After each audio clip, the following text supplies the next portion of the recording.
My beautiful, wonderful wife, Pink Firefly, and I have been together in some form or fashion for 8 years.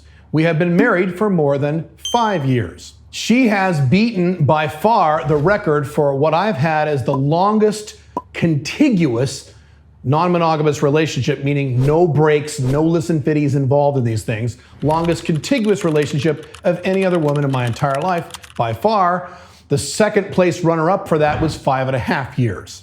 This shows that the OLTR marriage model that I first announced back in 2012 actually does work. Because when I first announced it in 2012, a bunch of people said, oh, that's not gonna work, that's BS, you're just fantasizing, whatever. It also shows that her and I, at least so far, have worked out pretty successfully, because a lot of people, when I announced that I was going to settle down with Pink Firefly about 6 years ago, lost their shit and said, this isn't going to work, you're going to get divorced, this is fantasy, this stuff doesn't work, women don't let you do that, and so on. Also, I had a bunch of other people say, okay, now you'll get monogamous. Okay, you'll settle down with her, but watch everybody, Caleb's going to get monogamous now. All that stuff he said about non-monogamy, that's going to go out the window when she stamps a little foot and he gets one-itis. He'll do exactly what Paul Janka did and Neil Strauss and all these other people. When they get married, he's going to get monogamous and turn into a beta. Well, that was 7 years ago. I still see FBs every week. I'm here in Paraguay recording this video. I have an entire harem of women here. I just had sex with someone last night who was not my wife, and she knows about it. Thank you very much. There are many reasons why Pink Firefly and I have been successful, at least so far. If you want a breakdown of those reasons, you can get my book or course at open-marriage.com. That's where I have the entire manual on exactly how to have a live-in relationship that is non-monogamous with a woman like this, because I follow all of my own advice. But one of the biggest factors in our success is that her and I are in agreement on the macro, on the big picture. I have mentioned this before and how important this is for a long-term companion like an OLTR or OLTR wife. And in this video, I'm going to go into more detail about that. Before I do so, if you like this content, dating multiple attractive women without any cheating or lying or drama, having location-independent income, living the freest lifestyle a man can live, you should subscribe to this channel, click the notification bell, leave a like on this video, put a comment on this video, and that way you'll be sure to get this content for free in the future. Now, what does agreement on the macro mean? Well, it means several things. That means you and this woman, either your OLTR wife, or more likely, a woman you're currently dating, and you're trying to determine if this person qualifies for OLTR for you, has to have several points of agreement with you. The first thing is that she agrees with the general direction of where your life is going. She fully understands where your life is going, what you want for your life, in terms of how you want to live, how you want to work, your mission, your 5 flags plans, if any, your non-monogamy, all those things. She more or less agrees and or wants those same things. She doesn't have to want every little detail that you want. The details will always be different, and that is okay. I'll cover that in a few minutes. But on the macro, the overall picture, she looks at that and her brain says, yes, I want that too. If instead she looks at that and goes, oh, I don't want that, can we do this instead? That's not a good idea. You can date her as an MLTR, maybe have her as an FB, but an OLTR, that is not a good idea, because that is not agreement on the big picture. The second thing she needs to agree to, more or less, is that she needs to agree to your overall life philosophy and your overall philosophy in terms of people and dealing with people. You probably have several strong opinions about life, about philosophies about life, about how you deal and interact with other human beings. She needs to more or less agree with those things. She needs to be very similar with those things, because if you're not, you're going to have all kinds of conflicts, and that's not a good idea. So A, she needs to be aware of these things, and B, she needs to naturally agree, again, for the most part, on these things. Now, does that mean she interacts with people just like you do?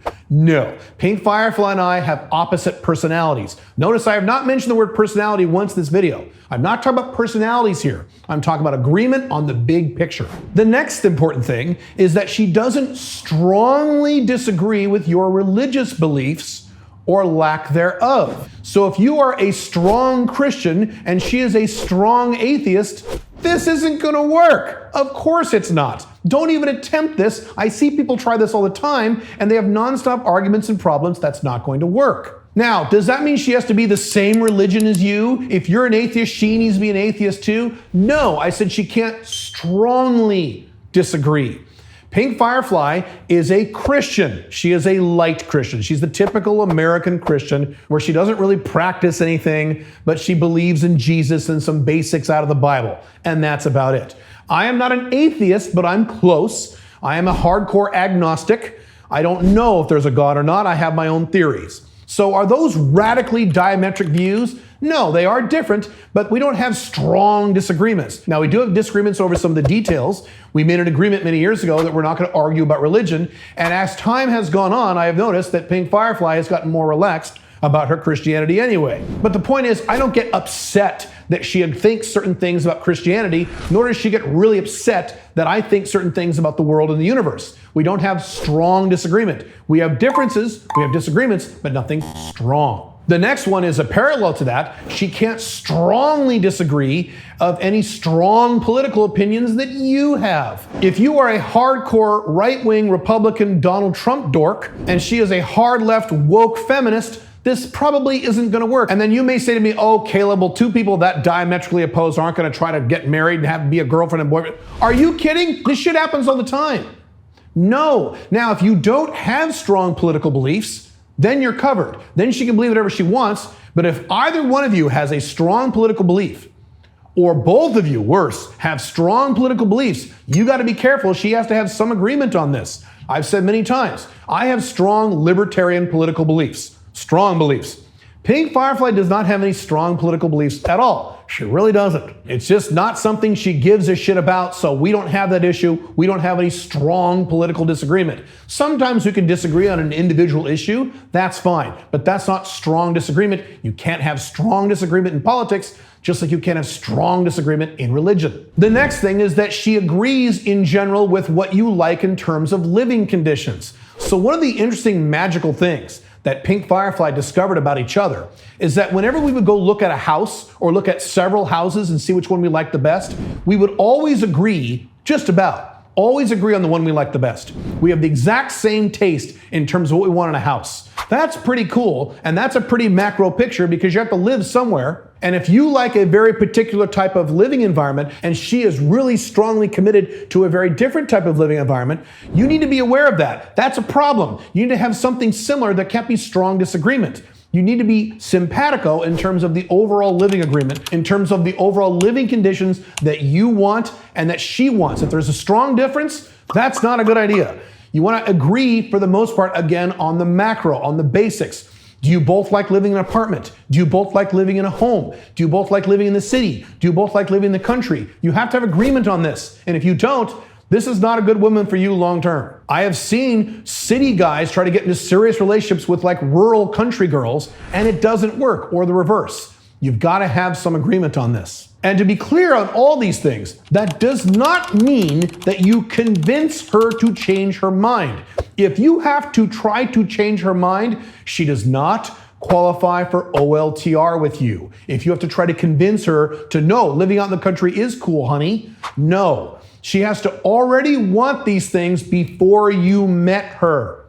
You do not meet a woman and try to twist her and shove her into a hole that you want her to have because you want her to be a certain way. Instead, you follow the cream of the crop model that I talk about in my books, where you date many, many, many women and you find the one in the group that already agrees with you on the big picture and you pick her. By the way, that is exactly how I found Pink Firefly. I did not sit there and say, oh, I like this girl. Now I'm going to try to convince her of all these things that she hates. I never had to do that with her. She was already in agreement, more or less, with the things I wanted to do. Not 100%, but more or less. And let me cover that.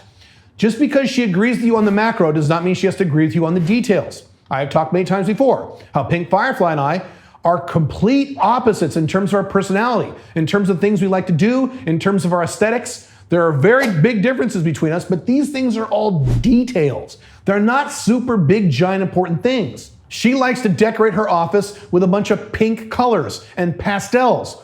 I don't like to do that because I have a and I'm a guy. But these are details. It doesn't matter in terms of the macro. She can have her own room and I can have my own room. And we live in a house that we both like. We don't love the house we're currently in right now. That's a temporary thing. But in general, we live in conditions that we both agree to because we agree on the macro. So don't think agreement on the macro means agreement on the micro. You can have across the board disagreement on the micro, and often you will, and I think that's normal and healthy because you as a man are often attracted to a female partner because of how she's different than you, not because of how she's the same. So the perfect woman, in my view, is a woman who agrees with you more or less on the big picture, but disagrees with everything you say and everything you want on the details. That's almost the perfect woman. I'm exaggerating, but you get my point. If you want more details on how to find the perfect woman for you, you should watch that video, and I'll see you in that video.